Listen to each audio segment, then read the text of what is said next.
Ladies and gentlemen, welcome to Retro Warriors episode 94. Woo! As always, I'm your host, Justin Baker, and as always, I'm joined by resident old bastard, Chris Saturn. Yeah, your water, when you set it down, like reverberated Jurassic Park style on the table. That was impressive. I was thinking about changing your title to the Walter Cronkite of video games. And that's the way it is. So I like that more. Yeah. That's good. It's family friendly, too.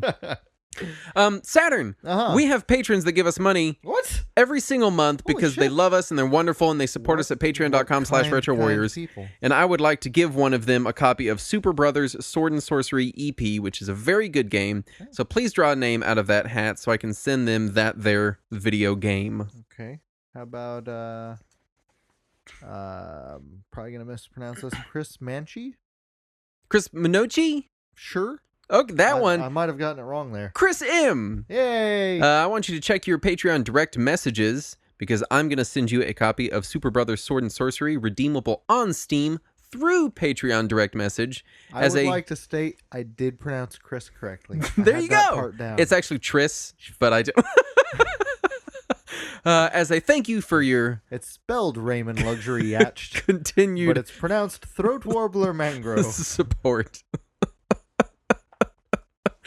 I did have a little bit of housekeeping before we got started. First, I did want to say we do have an ongoing daily Mario Kart tournament. That we're missing today. Yeah, we're not going to be on today, so it's going on right now. So if you're on it right now, I'm sorry. We're recording. Doing the show. Sorry about that. And also, you can find friend codes for both of us, Andrew and Pablo. If you check our Patreon, you don't have to. You do have to be a patron to see that information. Which I realize I should probably at least make the tournament code public. I believe I made our friend codes private and the tournament code public. I don't know how I did it. We might just post the tournament code to Facebook. That way everyone can see it. Pretty sure the tournament code is public on Patreon. Either way, look at our stuff because we have a tournament going on. And by tournament, we mean we occasionally play Mario Kart. I've been playing every night. Yeah. And I've not been able to play every night. I'm going to switch it to Grand Prix mode because we've been doing coin runners and you don't like coin runners. I don't get into battle mode. I'm kind of getting my fill of coin runners last few nights. I played some battle mode back in the N64 era and then the Super NES era. And then I just kind of stopped. Yeah. I only played actual races after that. Like during the GameCube era, I played so much fucking Mario Kart. Yeah. And it was all Grand Prix, so that's just what I got used to. I think I'm just so excited the battle mode is back and it's good. Yeah. But I'll make a note and I'll do that tonight. It will be public tonight, so please check out our Mario Kart tournament and add us on your Switch as your friends because we are your friends. We are desperate for friends. Please, because we are your friends. Please, God. Yeah. Other than that, I did want to make a quick announcement. It's kind of a half announcement because I think I know what we're going to be doing next, but we don't have all the details ironed out. Yeah. So, and it doesn't pertain to a ton of our listeners, but our video episodes are going to be going away. We're no longer going to be doing those. We're going to be replacing them with another piece of content. Porn. Porn. We're going to be doing porn. I posted the Patreon page about why the long version is posted there. The short version is because of my terrible hillbilly internet. They're a huge, massive pain to put out there.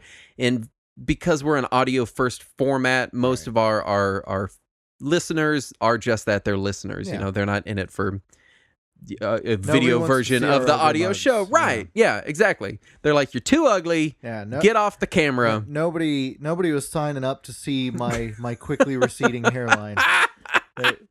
Somebody is doing an episode-by-episode comparison like, how quickly is that going away? So they are going away. It's nothing is crumbling. We're not in dire straits, nothing like that. We've just decided that as a primarily audio show, without giving too much away, when we want to give you more of what we're good at, which is audio content. Also, your phone can only record so much. I know. I am very excited to not have to fucking record an hour-long show on my phone every week. It is a pain in the ass. So anyway, hopefully there's going to be a change for the better. It is going to be us bringing you more content because the video version is just a different version of the same content. Right. So I'm very excited to be putting out more content every single month for our patrons. Since it is replacing the video tier episodes, it is at the video subscription $10 and up tier for that extra content. But maybe the same way we do video backlogs, we'll kind of trail it behind and give access after a gated period of time. Anyway, that's why I was saying it's a half announcement. Not all the details are ironed out, Right. but I did want to throw it out there because video versions are going away. And even if you're not a patron at the video tier, you may be catching us on YouTube in our video backlog, which has been going up periodically, which just caught up to when I moved into this house just this week. So anyway, that's all I have for housekeeping stuff. My week, I ordered my first Android device that I've bought since like 2012. Yeah. My last Android device was a Galaxy S3. They're 5 Galaxy S's later now, so I guess it was 5 years ago. Yeah, that was 2012, 2013. I ordered a Chinese knockoff 3DS that runs a version of Android from like 4 years ago. Yes. The device is called a GPD XD. Yes, it's just a bunch of letters. Yeah. But basically, it's a knockoff 3DS with one screen that runs Android and emulators. And here's where I ran into the idea. Our editor, Pablo, wants to build a portable Retropie. Right. And then I got excited about it, too, while we were talking about it, because I was like, I love my Retropie. That would be amazing. Yeah. The problem is there's no good kits for it. No, there's not a good pre-made portable kit. There's some people who've made some like 3D printed kits. But here's my thing. As far as like something I'm going to use as a handheld gaming device. You don't want that digging into your skin. 3D printed devices are rough and bumpy, and they're not supple in your hands. Like you can sand it down, but even then. Yeah. So I did a little bit of research, and honestly it baffles me that no one has like an injection molded shell, and they sell that with a battery and a little screen and some buttons. And I mean, it'd be so easy. Yeah. But to my knowledge, at least, and according to my research, it does not exist. There are a bunch of kits and ways to convert Game Boy shells and this and that, and you can cannibalize a Game Boy or buy a different shell and then get a Dremel and a soldering iron. I'm a big Linux geek. I'm not a hardware geek. I don't do soldering and Dremels, and I'm not. And just thinking about it with an original Game Boy, it's sad. It's very sad. It hurts my soul. So I was talking to him and trying to convince him. I was like, hey, man, if you want just a handheld emulator, there's all these great Chinese knockoff devices that are of a decent build quality, especially these days. And I talked to him so long about it that I convinced myself to buy one. I was like, wait, why don't I own one of these?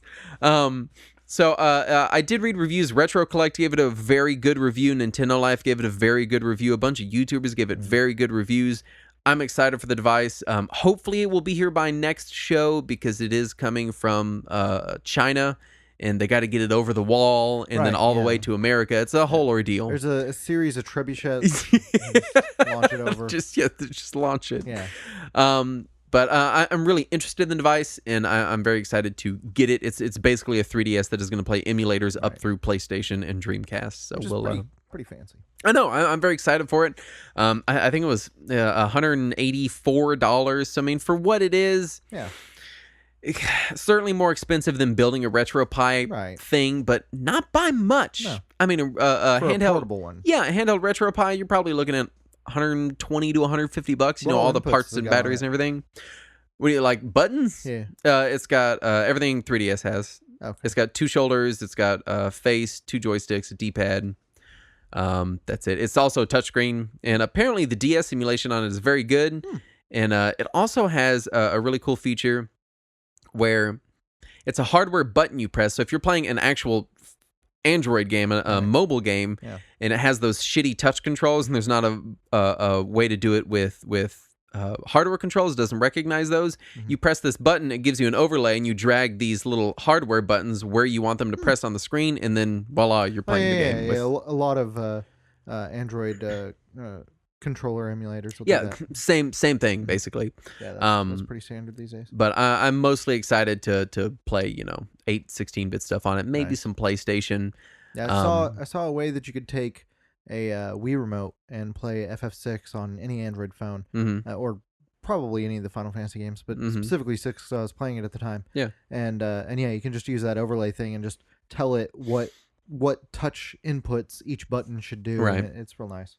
Works real well, surprisingly well. Yeah, but it does pertain a little bit to this week's topic because we're talking an emulation device. But I'm excited for it. That's it. I don't have anything else to report other than that. I've been playing just a lot of Mario Kart. Yeah. That's been my week. I still played some Puyo Tetris, and then Mario Kart arrived. Mm-hmm. And since then, I'm still trying to get through Dragon Quest Heroes 2. Mm-hmm. I gave up on the Steam port because it runs like garbage. I moved over to the PS4. And PS4 through remote play, through a Bluetooth PS4 controller that is connected Bluetooth to my computer. Mm-hmm. Then my computer is connected over my Wi-Fi to my PS4, runs flawlessly. Whereas running on Steam, just laggy garbage. Honestly, that pisses me off because I can't get PS4 remote play to work from downstairs to upstairs with my PlayStation TV. It's like, your internet's not fast enough. Well, why do I need internet? Bizarre. I don't understand why I have to be on the internet. Yeah, I never have any issues with my PS TV. Yeah. I never have any issues with my computer doing remote play. Damn. Trade me houses. We'll get right on that. Anyway, there wasn't any news this week. Not that I noticed, no. There was basically nothing. I tried on Sunday night to try to find any kind of news that we could mention, and nothing. The whole internet is just blown up on Mario Kart right now. Yeah. That's been basically, and a lot of people are. Actually, the new 2DS XL. Yeah, it's I guess not that's retro, it's but Nintendo though. We cover Nintendo as much as we cover retro stuff. I'm excited for it. There's a retro spin on it. It is the first 2DS with a Super NES Virtual Console. Oh yeah, it will have Super NES on it, won't it? I kind of want to get a Japanese one. Yeah, I was thinking about that too. But I just don't need it. I don't need it. Then again, I also don't need a knockoff Chinese really Android 3DS. Yeah, I was actually looking into it because the new 2DS XL is going to be $150. The new 3DS XL is $199, but it's hard to find. Right. And it's starting to get a little more common than it was, but it's still not super common. And on Amazon, people are still trying to sell a 3DS for like $250. Oh, yeah. Wait, I mean, God, we're going on we're pushing a year of stock issues. Yeah. Whereas I went to Amazon Japan, and I can get a Japanese new 3DS XL, new, shipped to the US. You can get a new 3DS XL? Yeah. Shipped to the US after shipping, after taxes and fees and everything. Yeah. And it's supposed to arrive within 5 days for $178. That ain't bad. No. Wait a minute. Did we discuss the NES Classic being discontinued? I don't think we did, no. Oh my God, yeah, Nintendo they were just like, fuck you, we're not making that anymore. Right, which makes no damn sense because there's still such high demand. I'm telling you it's because it was hacked. Yeah, I'm telling you that's why. It's gotta be. Now, we're going to mention that a little bit later. Right, we'll talk more on it. The hacks have gotten crazy on it. Which is almost nonsensical because no one has the fucking device. Yeah. You can't get it. It's discontinued, and there are way better and easier emulation options out there. But I don't know. Anyway, if that's it on news, I guess we'll dig into it a little bit early. Oh, I can't think of anything else. Some speculation on perhaps Shenmue 3 being at E3, but I can't bring myself to care about Shenmue. I can't either, but I just don't like Sokoban or boringness. I tried to play Shenmue back when it first came out. Yeah. And, oh my God, it was just... You want to play Lucky Hit? How about some Lucky Hit? Okay. What can you tell me about the 4 Woo Do? Let's get into our topic this week, because it is a doozy, so maybe we'll need the extra time anyway. And this week we're doing... I want to call it Retropie 102. Because you watch too much My Life in Gaming. Way too much. But, that's basically what this is. We did a Retropie episode a little over 6 months ago. And a lot of shows, not just us, podcasts and YouTubers and everyone else, they give devices like this really good initial reviews due to novelty and then basically stop playing them and no one talks about it anymore. But my Retropie still gets almost daily play from me. Mine sat down for about a month or two without any use, and then it went right back into active use. Yeah, I mean, it's of all of these devices, these emulation devices, Retrons and Retro Duos and NES Classics and hacked Wiis and everything else we have, I play my Retropie absolutely the most. Yeah. And I wanted to do a follow-up show on it for two reasons. One, because we are continuing to enjoy it, and I do want people to know that, hey, yes, this device does have legs, and it is a long-term solution. And also because it is easily the show we get the most messages about. It's true. people asking if we'll set up their RetroPies for them, people asking technical advice, people just asking about how we're enjoying it or where they can buy the parts, or because it is a kit. Setting up a RetroPie does require some technical skills, and I also want to use this episode as kind of a way to dig in more into like, hey, okay, we got you hooked, we have you interested. What skills do you need? What's the scope of the project? What are you looking at before you just jump in? Because I worry that a lot of people are going to listen to our original RetroPie episode and go, that's cool, I want to get one of those, and then it just instantly be in over their head. Because specifically, because you and I both are familiar with Linux, it was easy. We were kind of already computer We already nerds. knew how to do it, and it's specifically knowing Linux is a huge boon for working with the RetroPie.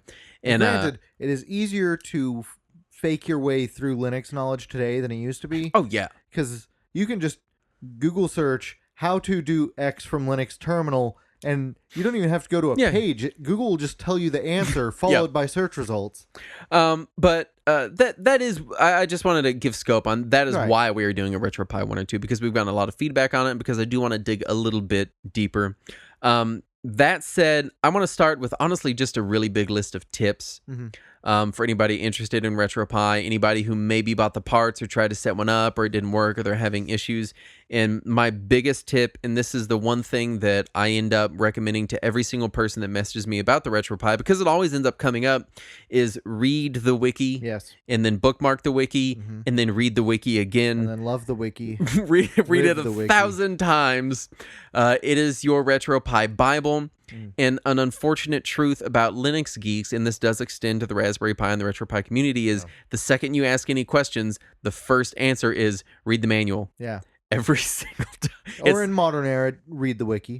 Which is the manual. It's knee-jerk, it's reflexive. I don't know why they don't just have bots on every Linux subreddit that as soon as you type something, it goes, read the manual. It's an auto moderator that just replies to your inbox saying, make sure you read the manual before you submit this. You may want to go back and delete your comment you just posted.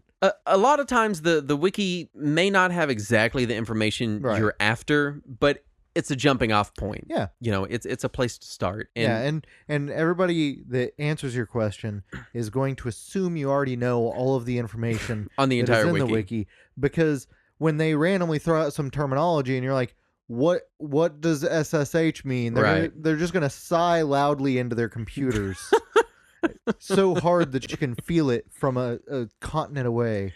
My next big tip, in this is another one that comes up almost every single time I talk to someone about RetroPie or advise someone or help someone with it. And it's that certain systems require you to go find a BIOS file to run the games. And as somebody like for me, I've been dicking around with emulators since the mid-90s. It's second nature. Right. If it's a disc-based system, you need a BIOS, period. Or if it's a Game Boy Advance for some reason. Or if it's a Game Boy Advance, it's just weird. But a lot of Neo Geo, a lot of systems require BIOS files.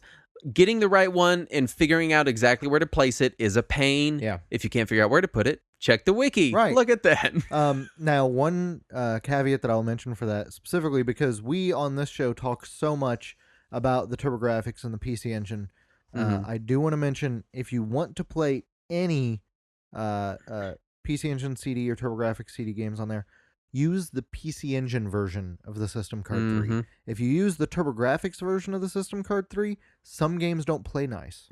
It will just refuse to load some games, and other games will crash right after launch. I don't know why. There's no good reason for that. They're virtually identical cards. It makes no sense. Just one says PC Engine on the title screen and the other doesn't. But one of them works. So use that one. Use the PC Engine card, not the TurboGrafx card. It works.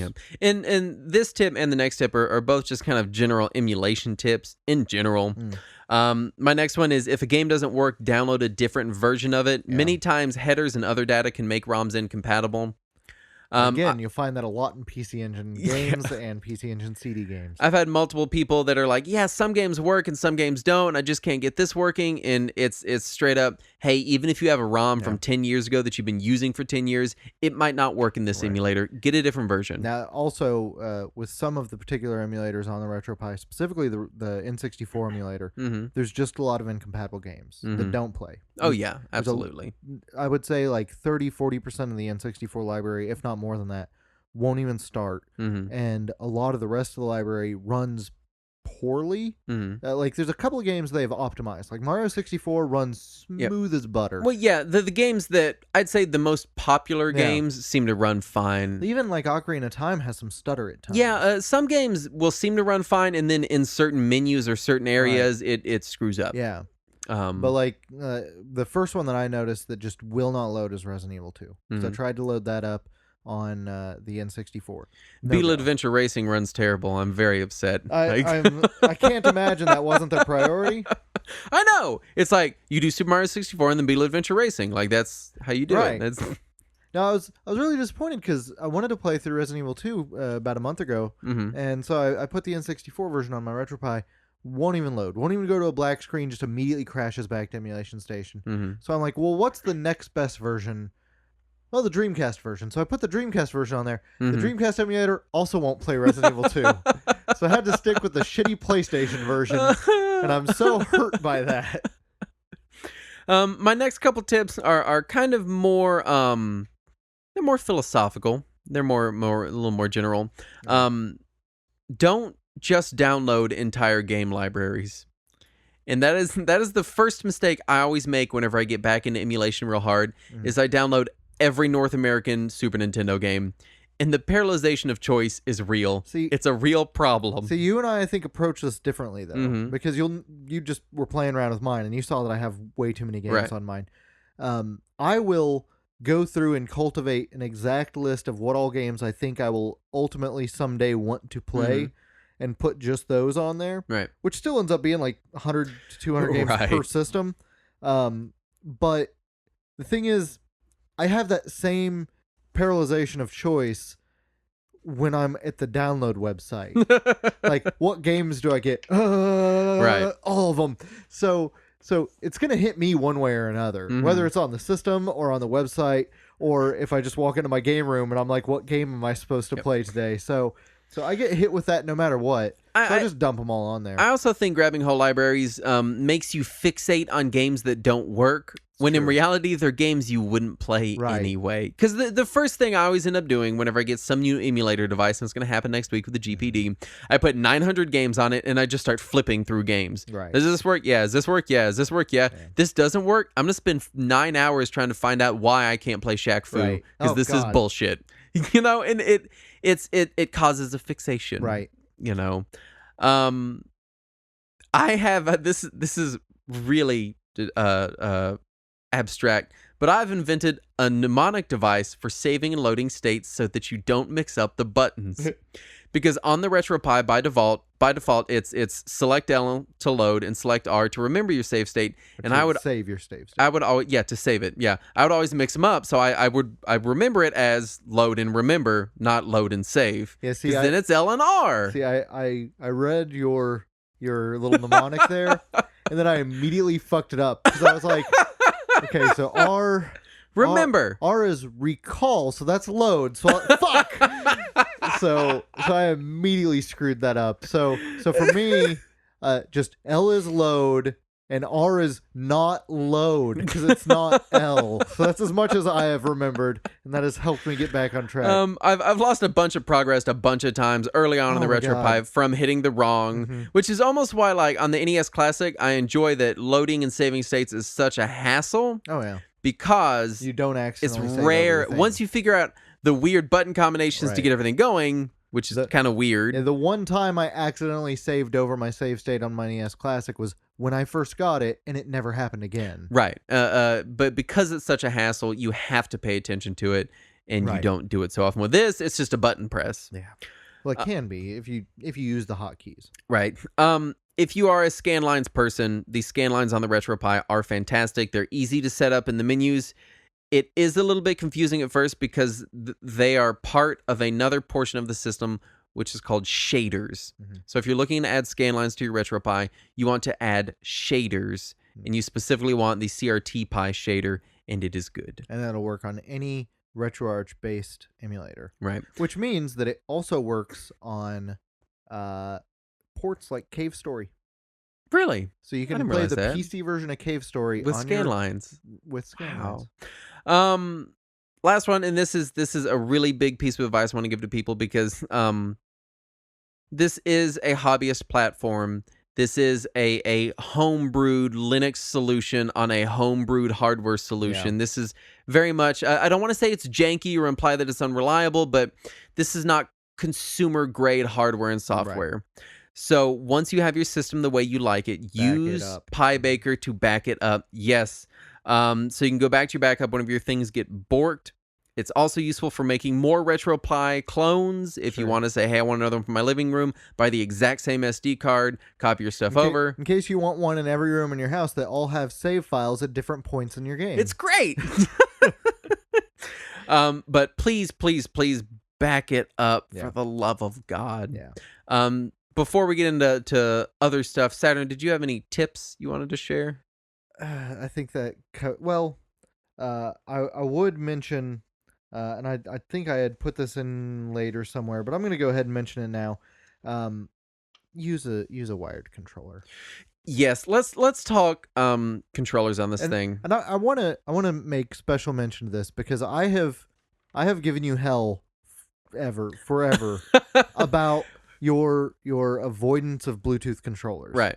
And the thing is, most of the time, I honestly can't tell the difference. Right. Like, when I'm on my computer using my Bluetooth Xbox One controller to play an emulator, to play Mario World, to play whatever, cannot tell the difference. It's perfectly fine. Right. There's not enough lag that it bothers me. On my Retropie, it bothers me. And I've tried several controllers now. I've tried a PS3 controller. I've tried my 8BitDo controllers. Bluetooth lag on the Retropie, to me, in my experience, it feels worse than on other systems. In fact, last night I did a test. I sunk up a Wii U Pro controller to my Retropie, played some Mega Man X, played some Mario World, and it's painful to play Wii U Mario Pro World. Controller is the Bluetooth lag on that with my Retropie is a joke. Painful. It's I took the exact same Wii U Pro controller, sunk it with my Wii U, and played those exact same games. Did not notice any lag. Man. So the problem is within the Retropie with its Bluetooth stack or something. Right. I'm not going to pretend that I know the solution by any means, but in the meantime, use a wired controller. Right now, I'm out there looking for the unicorn of wired controllers because I'm very, very picky about my controllers. Right. All my controllers have to hit 3 requirements. They have to have a good D-pad. They have to have a sufficient number of buttons, and they have to be somewhat comfortable. And I've not yet found that in a wired controller that will work on my Retropie. I will also say this. I've used a few different, in helping people set up Retropies, I've used a few different of the generic Super Nintendo style USB controllers, like the Buffalo and stuff that they sell on Amazon for cheapy cheap. If you are used to the original controllers, they are noticeably worse. Despite what the internet will tell you. Specifically, like the Buffalo Super Nintendo pad, I've set up 2 people's systems with that controller, and it's not good. And I was very hopeful because the reviews, like you just mentioned, are very good. Amazing, but it doesn't feel like a Super NES. It feels controller. very cheap. My number one recommendation is pick a retro controller that you enjoy that maybe you still have lying around and get a USB adapter. What I personally use is a Wii Classic controller through a Classic controller adapter. I'm thinking about getting a PS2 to USB adapter. I used to have one for years, but a woman stole it. And so I'm thinking about getting a new one of those. It just sounds like a woman broke into your home. And you know what? There was an offer of sex, and next thing I know, I lost my copy of DDR and a dance pad and a PS2 adapter. Anyway, so I didn't know why she needed all those things for us to have sex, but okay. Now, that happened in the morning. I wake up and she's like, "Can I borrow these?" Sure. Never heard from her again. Anyway, it's a longer story. Anyway, so I'm thinking about getting one of those just because the PS2 controller does have all of those inputs. Right. hate the D-pad. I was about to say controller. that doesn't meet the D-pad requirement. Right. Why don't you use a classic controller like I do? It doesn't have L3 and R3. Which is used in how many games that Very, you want to very play? few, but like, give me a number, like 6. But it bothers me knowing that they're not there. All right, Every time, all right. even playing it on the Wii, Yeah. I'm like, they should be there. It's just like when I play on a GameCube controller. As What much as about I love a the GameCube controller? Kills me that Z is only on one side. What about a Switch Pro controller? Well, it's not wired. Well, you could plug it in. Won't it work wired? It'll still be through Bluetooth. Son of a bitch. Both the Wii U Pro controller and the Switch Pro controller, when you plug them in, only transfer power. Xbox One controller. You can use a first-gen Xbox One controller. That meets all your requirements. Yeah, but then I have to deal with a long fucking extension cable. Yeah, something about having the plug come out of my controller Yes. and 2 bothers me. It feels like Yeah. it's not a controller when Right. I'm like it needs to be wireless. Yeah. Anyway, long story short, that is my recommendation is get a real first-party controller, whatever kind you and then enjoy, adapt be it. it a Sega Saturn pad, a Super Nintendo controller, whatever you want. N64 controller, which you may need to play in 64 games in any real manageable manner with your third hand. Which I like that's the joke everyone makes about it. No controller scheme ever used all 3 pros. No, ever. It was clearly a modal Yes. controller.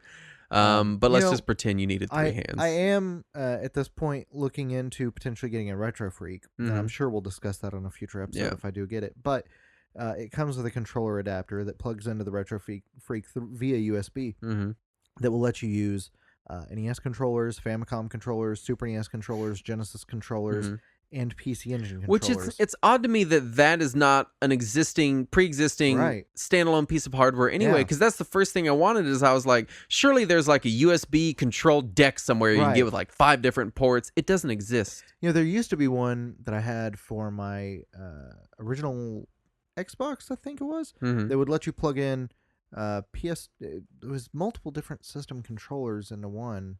No, it was for the PS1, and it would take Saturn controllers and Super NES controllers for some reason. And it would plug them into the PS1. It's a strange combo. It was bizarre, but it worked. I mean, same amount of buttons, I guess. Not the Super NES. It was short. Huh. But it would still plug in. Weird. But yeah, those things have been around before. Yeah. And they've been janky as hell, but... It's just strange to me that there's not, like... I would pay, like, $50-$60 for like one with like all-in-one 4 or 5 controller ports. Yeah, that's what I'm hoping. I'm really hoping the Retrofreaks adapter, since it is USB, will work on the Retropie. Love to use my actual PC Engine controllers. That'd be nice on there. Oh, that would feel good.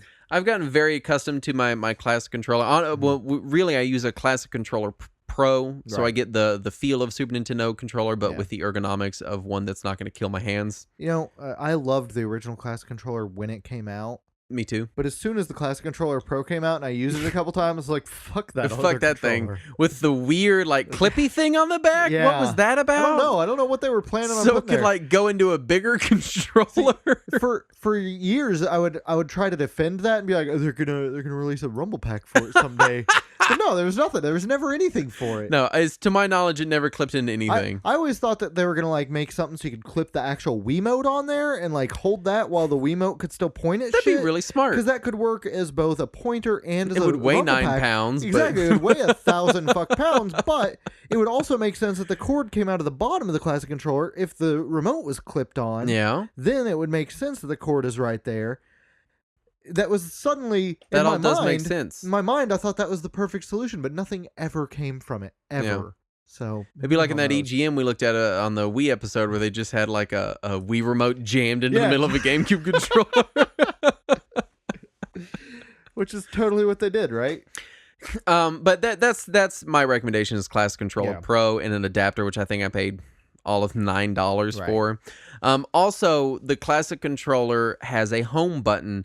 By default, the Retropie sets up your function button to be select. So select L to load a save state, select start to exit a game, so on and so forth. I don't like that because during idle animations or cutscenes, I tend to play with buttons on controllers, which has really screwed me a lot. Like when you're testing out Dreamcast and and I was playing with your select button and I exited out of it. Like I don't know what my whole life I've done it. I play with just fidget. Yeah, it's a fidgety thing. And Which is why I love the load screens in games that let you do shit. Yes. Like Symphony of the Night lets you tilt the text, and Phantasy Star Online has that little sparkle thing that you can move around the screen. I love that sparkle so damn much. So I went in and I remapped my function button to my home button on my class controller, so I don't ever push it by mistake. Nice. And I know that that's exactly the button, so that works well for me. So, but if you're playing it with like a PS3 controller or whatever, then you can do the same thing. Yeah, you can feasibly use the PlayStation button. Anyway, this is one you wanted to talk about. I have little experience with it. Customizing themes and splash screens. Yeah. There's a ton of themes that are baked right into it. You can go into the Retropie configuration menu, go to Theme Manager, and just download a ton of them. You can see what they all look like on the wiki, or you can make your own emulation stations theme from a PC or Mac or Linux machine. Yeah, because it is available for every platform available. Right, and you can just play around with putting background images and stuff. Now, granted, if you're going to make your own, you're going to have to learn some XML code. Yeah, and that's a pain in the butt. So if that's not something you're interested in, there are plenty that you can download. Yeah. For me, the default one is called Carbon. Yes. And it always bothered me because it would show you the little metadata for each game when you were hovering over the games, and it would show you the developer but not the publisher. And that always bothered me. That would bother you. And so I don't have L3 and R3, and I don't know who published Shaq Fu. THQ, I think. Anyway, but they so I went on this mad hunt for my perfect theme. Right. And even then, once I found a theme that I liked, which the one that I'm currently using is called Trunky Fran. I then went in and modified it. Oh, good old Trunky Fran. Trunky Fran. Oh, pardon me. Yeah. So I went and changed the XML a little bit.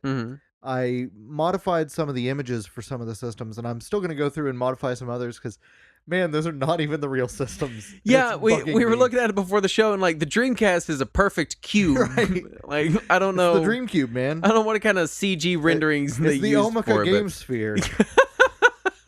Okama Game Sphere. I use the one of the built-in themes, which is called Pixel. Yeah. Which I very much enjoy that one. I like it. It's cute, but because it displays everything in such a beautiful 1080p image, I want to see some beautiful 1080p fonts, some high def stuff, and just seeing pixel art in 1080p is temporarily cute to me, but then I get tired of it and I want to move on to something. And I probably also play on a much smaller screen. I play on a 32-inch for my Retropie. I'm going to play on a 60-inch. Yeah, so. Jesus. That's ridiculous. Right. Next up, optional and experimental packages. There are different cores for various systems that may be more or less accurate than the cores, meaning the emulators that you currently are running. Right. If you're the kind of person that cares very much about cycle accurate emulation, and some people out there are, or if you just want to play around with it, the built-in cores are after compatibility. Right. They want to be easy and work and work in as many games as they can, and they're not really as interested in being exactly precisely accurate as they can be. Right. And also there's some of them that are just based on general compatibility instead of specific compatibility, and there's certain games that might not run with the default cores that might run just fine, right? Especially N64, because I think there's like 4 different N64 cores. There's at least a couple, there's like 100, and one of them might play your copy of Chameleon Twist. So when you really want to play Chameleon Twist today, you just got to find the one. And then when you switch to Beetle Adventure Racing, you have to change it. Yeah. And the N64 had such an amazing library. You can change, I believe, emulators per title. I am to understand that is correct. So whenever you're loading up a game, if you press the A button, it'll get you to a options screen for that game. Yeah. And I believe you can set it per game in there. So there's a run command shell that runs briefly that says starting the game, press a button if you want to configure things. So do absolutely play around with experimental and optional packages. Yeah. They install clean, they uninstall clean. There's no Yeah. reason not to at least mess around with some Right. different cores. Everything's so modular, it works fine. Oh, yeah. It's not like on Windows when you install a bunch of software, then uninstall it, and then everything's jacked up, Yeah. and that makes no sense why, but it is. And you can even get some systems going on there, like Dreamcast, which I've dabbled around in. You've had more success than I have, and it seems to run fine. Yeah, I messed it up at first, but it was entirely my fault because I was trying to customize everything. Yeah. But if people are just letting it go with all Just the default installing stuff, it, yeah. and they just install it, it's gonna run. The The other one that I have on mine, actually two others that were not a default on there, was Atari 2600 and Commodore 64. I added both of those, and Atari runs as well as anyone would ever expect it to. It is, right. It is a 100-year-old machine. Yep. It has two binary inputs, Yep. and you just hold the wires together, and it makes Atari work. Commodore is a little more complicated.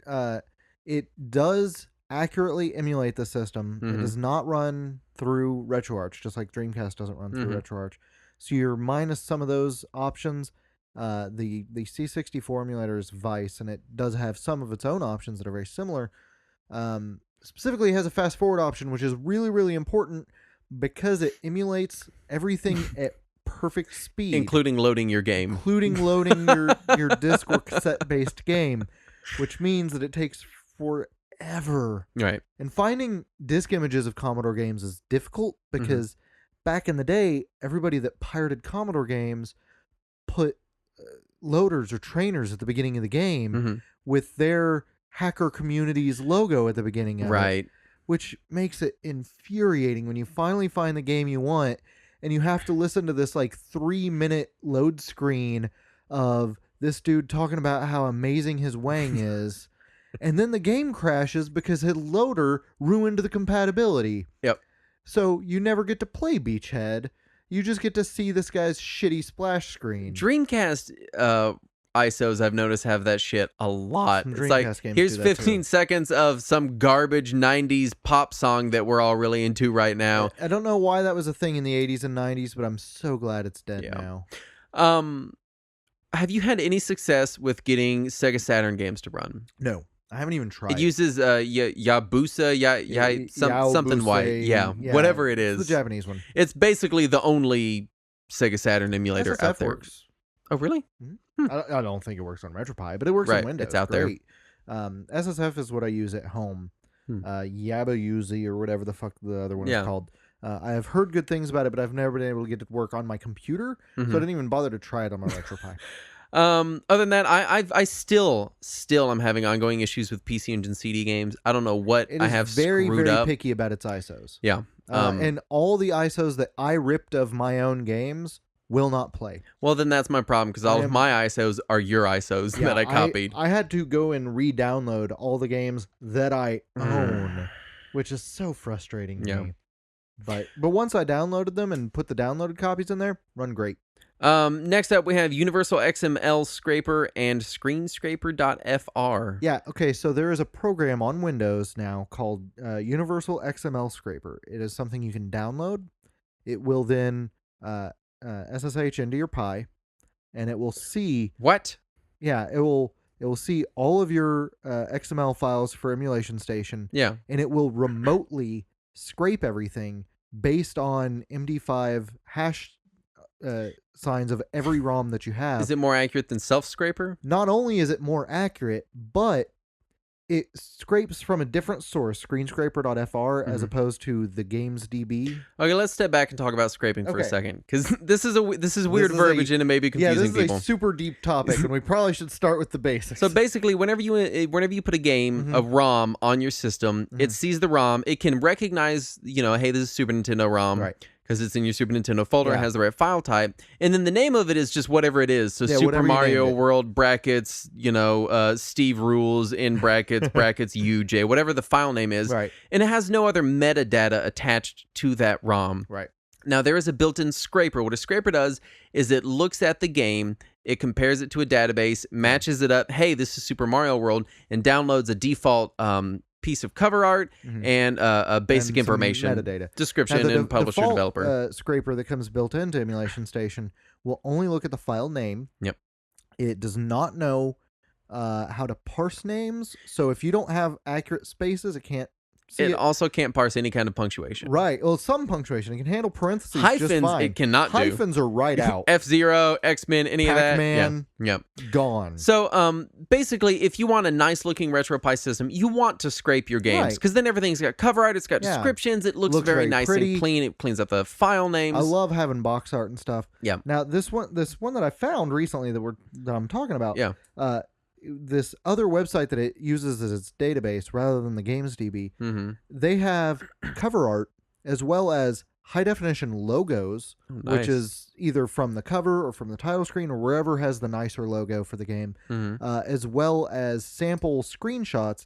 And this particular scraper will take all three of those, turn them into a nice mural of the screenshot in the background with the cover art and the logo in front of it, turn that into one image, and parse your XML file so that it nicely fits with all of that displayed. Oh my God. And it looks gorgeous. I gotta do this tonight. Why did you not message me immediately? The reason Saturn? why I haven't done this is because it doesn't fit nicely with my theme. It fits perfectly with the Pixel theme, though.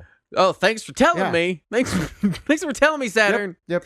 But you do have to have a Windows-based computer for it. It does not work on macOS or Linux, so you will need to run Windows to do that one. I want to talk about required technical skills. I want to talk about two things: required skills and skills that are good to have. Right. And this is just because what we're about to do is we're about to delve into all alternatives for Raspberry Pi and alternatives to Raspberry Pi systems in general.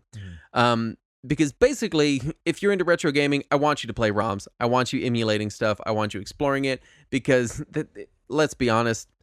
The prices have gotten ridiculous. Shit's getting crazy out there. If you want to hear more about it, listen to our game collecting episode. But and even if the prices weren't getting ridiculous, it's getting harder to find shit. Right. Stuff's starting to degrade. Right. We're getting bit rot. We're getting disk rot. The stuff's going away.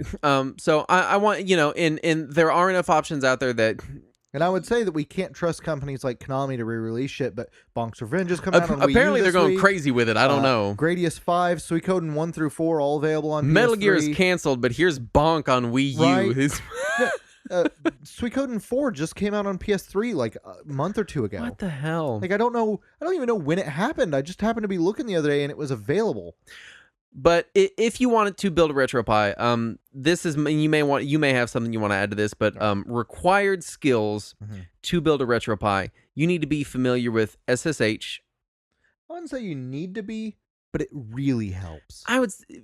Without being familiar with SSH, it is a huge, massive hassle. Yeah, because you have to have a keyboard for it if you're not familiar with SSH, and you're constantly having to exit Emulation Station to get everything configured the way that I'd say to have an enjoyable experience in any way, SSH is required. I did not use SSH until I had my Pi for like 3 months because I didn't even realize it was an option. Wow. As soon as I did, holy shit, everything got easier. Flashing an SD card with a utility, the utility being PyBaker. If that's not something you're super comfortable with, either get comfortable. Now, there are other utilities that'll do it too. Right, but either way, you're going to be flashing a file system to an SD card. Exactly. Applying heat sinks. Now, when I originally got mine, I did not have heat sinks or a fan in my system, and I got heat warnings all the time. Yeah. If you're running a Pi 3 and you're running anything more complicated than basically Atari, it's going to get hot. You're going to want heat sinks. I know there is some controversy about that online lately. A lot of people are saying the heat sinks do nothing and that you really just need a fan. Other people are saying the fan does nothing useful and you really need a heat sink. A lot of people are saying that the heat sinks that are out there have a useless adhesive on them when they should be using thermal paste, when they're actually a thermal-based adhesive. So there's a lot of back and forth about that online. I would just say try to do a little bit of research into your heat sinks. Worst case scenario, if you're really worried about it or if your Pi starts getting hot, you can scrape off the adhesive and put some thermal paste on there. It costs like $2 at Best Buy. I mean, straight up, I bought mine. I applied them in. It has temperature probes in there. I can tell you verifiably that me putting heat sinks on has fixed my heat issues. I've not gotten not a heat warning one. Now, initially, I put heat sinks and a fan on there, and it stayed ice cold. The thing was like 72 degrees nonstop. And mine does not do that. The fan was a little bit of overkill because it is a computer. It's okay to get up to 100 degrees, 110 degrees. You know, this is Fahrenheit, by the way. Right. Mine averages at about 42 Celsius. And that's with the fan and the heat sink. Right. But I think that's because my house is made of fire. Yeah, basically. You live in lava. Yes. And that's just clearly, you know, based on the amount of debate going on right now, that maybe other people's experiences have been different. Sure. I threw on, now I've seen heat sinks that were 2 sets and 3 sets. Mine was a 3 set and it had 2 on top and 1 on the bottom that specifically went on the Broadcom chip on the bottom, which also gets... I don't have that one. Yeah, and just have the 2 for the video and CPU. Yeah, I have video CPU and then 1 on the bottom for the wireless. Yeah, the wireless chip, which that's a good idea. That generates a decent amount of heat. And it's just a flat piece of copper, right? But maybe that's what makes the difference for me. That might be, you know. And I think I paid $8 for them. Yeah, like all said and done. Assembling a case. I know it sounds silly. Yeah, most of them are super easy. Mine, like, you put it in there and snap it shut. Right. Yours, you put in, 4 screws? Yeah, you snap it in there, then you put in 4 screws. But when you get your Retropie, it is a bare circuit board. If you are the kind of person that is extremely uncomfortable handling bare circuit boards, or you have some kind of magnetic field around your body. Or if you're a dog. Don't touch bare circuit boards. No. If that's something that makes you super squeamish, then be aware that you're going to be needing to do that. And this is the last one. This is maybe the most difficult and the one that we can't really give you a lot of guidance on, which is finding and downloading ROMs. I can give some advice on this. Okay. They're on the internet. They are on the internet. Yes. I don't really like dropping names of ROM sites because it's not good for business, and you don't want to get them gaining a bunch of traffic really fast. Not that we could drive any amount of traffic that they would notice. I like that a lot of shows like to say, I don't want to give out ROM sites because it's a legal gray area. It's a pretty legal black area, actually. That's pretty much decided. But more so than anything, I wouldn't want to ever.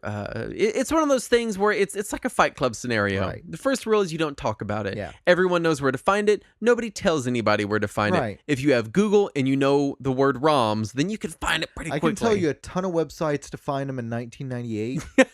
Like there's so many great ROM websites back then. It was a weird era. And the names were always insane. It was always like romwangs.com. You're like, oh, I go to romwangs for all my ROMs. Speaking of, I had read an article this week about romwangs. Okay. Did you read that article that I had sent? I remember seeing it, but I didn't read it. I don't remember. Oh, it was Vice. Oh, or Vox. No, it was Vice. It was Vice. It was the history of Nesticle. Yeah, did a history of Nesticle. They actually tracked down Sardu and interviewed him. They interviewed some of the other people from the emulation scene from the late 90s. And the whole article was just like this nostalgic overload for me. Like they interviewed the guy that ran Zophar's domain. Why? That's so weird for Vice. Because, I don't know, it was just they wanted to talk on this weird late 90s emulation scene. Bizarre. And it was just a really bizarre but well-written article. So if you were into emulation back then, or if you just want to know what us crazy people were doing back then, go over to Vice's website, find the article about Nesticle. It's amazing. Anyway, that's my final required technical skills. And next few, I'm just going to fire through good skills to have to get the most out of the system. Once you get everything flashed and get some games on it, it is pretty plug and play from there. You have a working Retropie. Right. But to really get the most out of it, you're going to want to be comfortable installing Linux software from the command line, applying IPS patches for translations and hacks. Which you can do from your computer before you copy it to the Pi. And editing Linux config files. Yeah. Which also, I would throw in XML files as well. Right. Because Emulation Station is pretty much just a collection of XML files that all talk to each other. More so than installing software or anything else, learning to edit config files properly, it's scary. It's very easy to mess up. But as long as after you get everything set up, you're making a good backup, you can bork it all you want. That's one of the great things about Linux over Windows, for example, is with Linux, you can make a copy of any configuration file, completely butcher it, watch your system erode into a pile of mess, then just put that copy back in and everything comes back to life. It's amazing. I did want to, as a side note, and this is just because I am such a big Linux geek, for those wanting to learn about Linux, this is a fantastic project. Absolutely. It's easy to reflash. Underneath all the emulators, it really is just a real full version of the Linux kernel. I mean, it's if you've wanted an excuse to mess around with Linux, but you don't need to set up a Linux computer because you have your laptop or whatever, this is a very, very fun and easy way to get into it. And also, on that note, if you have an older computer or laptop just laying around collecting dust that has HDMI out or S-video out, or that just has a monitor that you like, they make Retropie builds for traditional Linux. So you could just install a cheapy Linux kernel on that machine, and there are tutorials to do this on the Retropie website, and just run Retropie off of that computer rather than using a Raspberry Pi, and just plug it into your TV or into your monitor or whatever, and go to town. And the x86 version of Retropie is actually more capable. It can run up to PS2 games as well. Yeah, it can run PS2. I think it can do Dolphin as well. Can it? Yeah, I'm pretty sure. That's nuts. Yeah. Super nuts. So that's Wii and GameCube in there too. Which honestly, Dolphin is way better at emulating GameCube and Wii than any PS2 emulator is. Now that we've gotten about as technical as we possibly can without literally putting every listener to sleep. Sorry about that. Let's talk alternatives. Now, you've got a couple listed here that I had not even ever touched, and these are Raspberry Pi alternatives. It's Recalbox and Laka. Yeah, these both run on Raspberry Pi. They're alternatives to Retropie. Right. Recalbox, I did some looking into it. A lot of people were saying that this, if you don't already have Retropie set up, definitely go this route. Looking into it, I'm not sure if I agree with that. It is a lot easier to set up because you can just copy the files onto the SD card. It's much easier to copy the files to it than it is to set up a Retropie. And then it has some basic functionality just baked into every emulator on there, like rewind, fast forward. That's save nice. states are easily done on the controller without having to dig through menus first. It also, for a lot of classic games, has achievements now. Like, I've been seeing those around. Isn't that built into RetroArch? Maybe, but I know it is definitely on by default in Recalbox, where you can, like, there's a video that they show of Super Mario World, and you finish the first castle, and a little achievement thing pops up and says defeated Lemmy, and I'm like, whoa, hold on, calm down, where is this? That said, there is much less customization to Recalbox. You are much more limited in what you can and cannot edit in it. You're stuck with some of their defaults, as opposed to being able to fully edit it with Retropie. Because of that, there's a little bit less support out there, too. There's less wikis and less websites devoted to it, just because it's not been around as long, and everybody has already gotten used to Retropie, so you're not going to find all that support. Retropie is still the de facto standard for Raspberry Pi emulation projects. The other one that I saw when I was looking around is called Laka, I think. It's Lakka, which is almost too many Ks. That's a different project, Saturn. They're not associated in any way. All right, my bad. It's also a Raspberry Pi based interface, but it uses the generic modern RetroArch interface. Now, using a RetroPie, we don't ever see that. We see the weird RetroArch overlay, which will go on top of a game. But if you use RetroArch on a PC or a Mac or whatever, it has a whole new interface now that looks like the PS3's cross menu bar. And it's such a blatant ripoff of the PS3's cross menu bar. It is literally identical. All the navigation is the same. When you load ROMs into it, they all show up in different categories across by system, and then you can scroll up and down by game. And it's a very clean looking interface. Personally, I find it less intuitive than Emulation Station.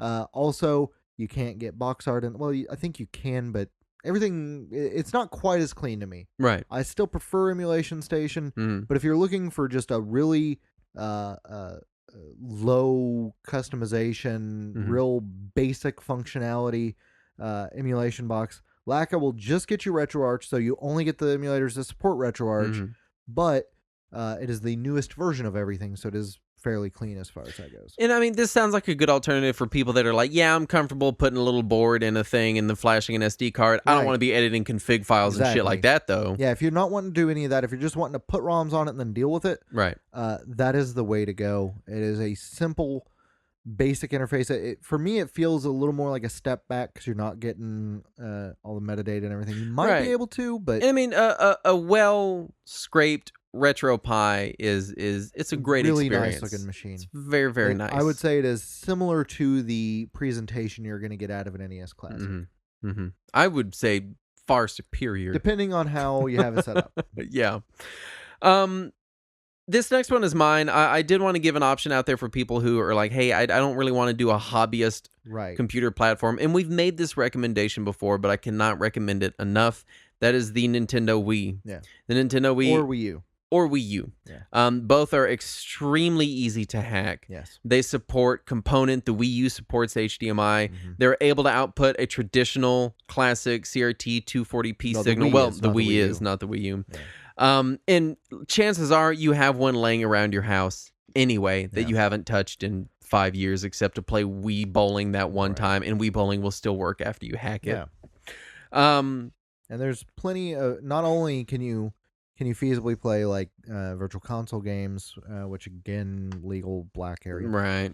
But you can also just put emulators on there. Absolutely. There's ports of SNES 9X and Mendefin and all that stuff. So all of it's available. Absolutely. I was thinking about it after reading that Vice article the other day. They had mentioned that they had talked to the guys from SNES 9X, and suddenly it just occurred to me. Yeah, I've been messing around with emulators for 20 plus years now at this point. And it hasn't occurred to me since then. The SNES 9X was called that because it was the 90s. And it was it was a merger of the projects of SNES 96 and SNES 97 had merged together to form 9X. Yeah. It's 2017 now. And we're still calling it that. Well, it's stuck. Yeah. What are you going to do? Anyway, you probably have a Wii laying around, or your aunt has one that she bought whenever Wii Fit was the big thing, and she'll sell it to you for $20. I would say that Wii is easier to set up and cheaper than a RetroPie. I mean, a RetroPie with some heat sinks and a case and a power cable, it probably run you $50-$60. Yeah. You add on a controller, you're looking at $70-$75. Whereas you can find a used Wii even in a store for like $40-$50 regularly. Easy. Yeah. Granted, you will need an SD card that is 2 gigs or less in order to get things started. And I recommend a copy of Smash Brothers. I find that to be the easiest. I always use Letterbomb on my Wii. I've not had luck with that. Every time I've tried. Letterbomb always works for me, does not require a game to hack it. Yeah. Smash Stack, which is what you're recommending, does require a copy of Smash Brothers. Wii U Letterbomb does not work. You do have to have a copy of Smash Brothers Melee to use Smash Stack. Now, that said, if you do have a Wii U, they have hacked that thing open now. Holy cow. Like, not just the Wii mode. You can do whatever you want with the Wii U now. Nice. It is wide open. So, for me, the amount of bang for my buck that I've gotten out of my Wii systems is just phenomenal. And the best part is that after hacking them, they still work as totally normal Wii. So you can even still go buy stuff out of the Wii shop. Absolutely. You shouldn't, because you can go download it then. But, you can. It's still... Maybe you should. It still is fully functional. I haven't bought Wii points in years. Wii points. What a dumb... Well, everything costs 600 Wii points, but we only sell them in increments of 1,000. So sorry. Yeah. This is the dumbest shit. Wasn't it increments of 2,000? I don't remember what it was, but I always remember that whatever you did, you'd have like 100 Wii points left over. So you try to strategically buy things to get 0. Got to 0. Yeah. And I stopped. I spent like $80 on TurboGrafx games one day and got myself to 0, and I was like, I'm done. I never have to look at the Wii shop ever again. Final device we have listed here, and this is a new contender and one that you can't purchase, and easily the most expensive one. Honestly, I don't even know why you put it on the list. It's for comedy value. It's the NES Classic Mini. You can't buy it. No. It's no longer It's not supported. in stores. It's It costs $1 gajillion. can't buy controllers. I actually for wrote it. on there, impossible to find for less than infinity dollars. Yep. It's impossible. But if you do have one, the modding community for the NES Classic has done ridiculous things Which makes for no it. sense. There is a subreddit, NES Classic Mods. Mhm. They have got SNES working. They've got Neo Geo. They've got Genesis. Wow. Wonder Swan is working great on the NES Classic. God. And they've even customized the GUI so that it shows these things naturally, Mhm. but still goes back to the NES Classics menu in between the games, still uses the NES Classic save system. Yeah. It's incredible what people have done with this thing. Yeah. It is not even recognizably the system I mean, that it's Nintendo put out. basically. I don't know what Nintendo was expecting. It's an Android Android machine with Yeah. the USB port on Yeah. it. You cannot release Yeah, that. there's no way they didn't expect exactly this to Yeah. happen. But it is out there. If you did get one, you can hack the bejesus out of it. Yeah. Mine has a bunch of NES ROMs, and they were very easy to add. so I mean, easy. it's a utility. You just download it on Windows, plug it All in. the new stuff is that same utility, just a newer version. Really? Mhm. God, I'm gonna have to get into it now Yeah. because now I'm excited. Yep. I can only ever have the one controller on it unless I want Right. to play with a classic controller, which Well, is which- inauthentic. Which for Super NES games, That's true. I guess you you'd have probably to, huh? want Yeah. a classic controller. That makes sense. Anyway, if you have been thinking about a RetroPie, I hope we have inspired you to take the plunge. It is a fantastic Or platform. maybe we've just confused the hell out of you Yeah. and overloaded you with too much information. Or maybe the whole time you've just been like, I wanted one, but now you just make it sound fucking hard and irritating. But in either case, if not that, then a Wii or an NES Classic for $400 that you pick up on eBay or whatever. Hey, If just you hop on Craigslist, find that guy with 30 of them for some reason. He only wants 2,000 apiece. that's it. Yeah. If you aren't emulating, you should be emulating because it is the only way to have a lot of gaming experiences. And it is the best way to preserve our gaming going forward. Mm. Let's not forget that Nintendo got caught selling Super Mario Brothers with an INES header on it. Yep.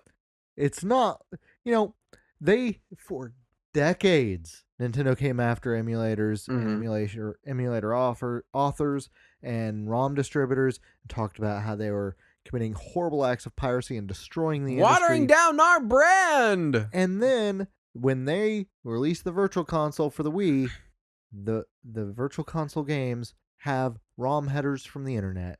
So I'm not even 100% certain that Nintendo backed up the source code to those games.